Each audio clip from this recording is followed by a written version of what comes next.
उमर भाई ने आपके dreams come true,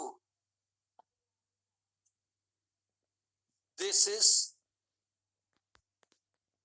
the concept. Project का नाम है एआई फ्लैश लोन। क्या है जी? AI flash loan. ठीक है, इसको भी आपको बताते हैं ये है क्या। ये सारे पेयर्स हैं आपके पास,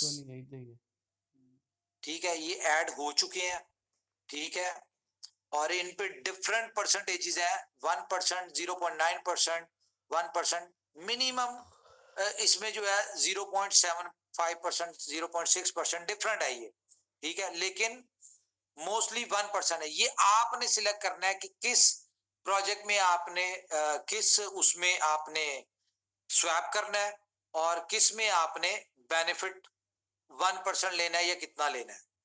ये इसके लाइसेंसेस हैं, ये भी आपको बताते हैं ये क्या है। जी Shah ji, over to you. जी चले, मैं थोड़ा सा इसका आइडिया एक्सप्लेन कर देता हूं कि जब भी क्रिप्टो करेंसी की ट्रेडिंग होती है तो वो एक्सचेंजेस पर होती है। एक्सचेंजेस हमें पता है दो तरह की हैं, सेंट्रलाइज और डिसेंट्रलाइज। तो जब भी किसी क्रिप्टो की ट्रेड होगी तो डेफिनेटली किसी भी प्रोडक्ट का ट्रेड उसकी मार्केट में ही होता है।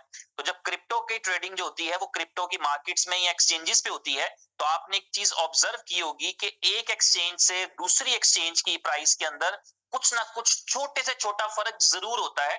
और ये इसलिए होता है क्योंकि उस एक्सचेंज पर बाइंग सेलिंग कितनी हो रही है इस पर बेस कर रहा होता है। जब हम ऐसे कॉइन्स को देखते हैं जिनका प्राइस कम होता है तो उनके अंदर डिफरेंस भी बहुत कम होता है, सेंट्स में दिखता है। लेकिन अगर आप प्राइस मिल रही होती है, आप उस एक्सचेंज पर बेच देते हैं जहां पर ज्यादा प्राइस मिलती है।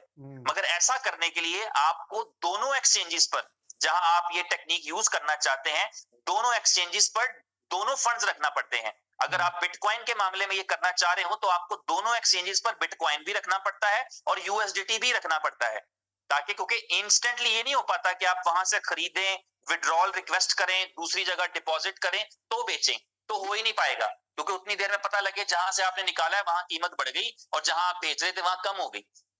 तो इसलिए दोनों फंड्स दोनों एक्सचेंजेस पर रखना पड़ते हैं। और इसलिए सिर्फ वही लोग जो फंड्स रख सकते हैं, जिनके पास स्ट्रेटजी है, जिनको टेक्निक की समझ है, वही इसमें से बेनिफिट्स उठाते थे और उठाते हैं आज भी। तो ये आर्बिट्रेज गैप है जिसके अंदर सेंट्रलाइज एक्सचेंजेस के अंदर लोग बेनिफिट उठा सकते हैं। एक जो नई टेक्नोलॉजी जिस पे काम करना शुरू किया इनोवेशन फैक्ट्री ने, और पिछले साल करना शुरू किया, बल्कि पिछले साल से भी मैं कहूंगा उससे भी थोड़ा सा पहले, तकरीबन वही बात है, सवा के साल या 1.5 साल के करीब होने वाला हो गया है।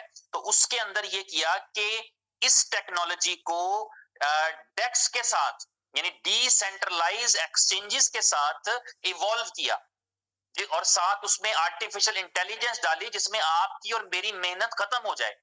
और ये आइडिया इसलिए डिजाइन किया गया, ये बीएलवी की फाउंडेशन रखी जा रही थी, या जब बी लव कॉइन की फाउंडेशन या टोकन को जब डिजाइन कर रहे थे उमर भाई, तो उस टाइम के ऊपर ये आइडिया अंडर डिस्कशन था। और ये इतना बड़ा एक सोर्स है कि ये मैं अगर आपको सही बताऊं तो ये वाकई, जिस तरह आपने बी लव का आईटीओ देखा था ना पहला, कि बी लव के आईटीओ के अंदर 25,000 पैकेजेस हैं और पैकेजेस देखते ही देखते हाथों से निकल गए और खत्म हो गए। ये इस तरह का प्रोजेक्ट है कि आपकी 20 अरब की सप्लाई ना 24 घंटे के अंदर खत्म हो जाती है। इतना बड़ा और इतना शानदार प्रोजेक्ट है। 24 आवर्स मैक्सिमम। बिल्कुल।